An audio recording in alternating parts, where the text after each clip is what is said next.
క్లాస్కి వస్తానని నేను అనుకోలేదు. చాలా రోజులు బాధపడినాను. ఎన్ని బుక్స్ చదివినా, ఎన్ని వ్రతాలు చేసినా నేను ఎందుకు ఇలానే ఉంటాను. ఫైనాన్షియల్ గా నేను ఎదగడం లేదు. వల్లి అక్క ద్వారా నాకు సార్ గురించి తెలిసింది. నేను వీడియోస్ చూశాను. ఎందుకో ఎన్ని వీడియోస్ చూశాను యూట్యూబ్లలో, కనెక్ట్ కాల. సార్ది నాకు కనెక్ట్ అయింది. స్పెషల్ క్లాస్ లోనే సార్ మెడిటేషన్ తర్వాత పక్కన ఆవిడ అడిగింది, మీ పాప పేరు అంటే మర్చిపోయినా, మా ఆయన పేరు కూడా మర్చిపోయినా, మా పాప స్కూల్ కూడా మర్చిపోయినా.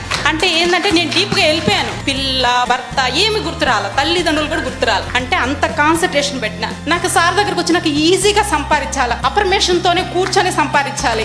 ప్రతిరోజు నైట్ 11 వరకు 11:30 వరకు కూర్చుంటున్నా. సార్ ఇంత ఈజీగా చెప్పినాడు కదా, ఇంత మనీ అరేంజ్ అవుతుంది కదా, ఇంకొక బిజినెస్ కూడా స్టార్ట్ చేసిన. సార్ వంట చేసేటప్పుడు, పూజ చేసిన తర్వాత అన్ని సార్ అఫర్మేషన్. మా ఆయనకి ఆశ్చర్యం, ఏంది ఎప్పుడు ఆయన వీడియోలు పెట్టుకోండి. ఏమో నాకు ఆ సార్ కుబేర్ లాగా కనిపిస్తున్నారు. థ్యాంక్ యూ అమ్మా, థ్యాంక్ యూ వెరీ మచ్.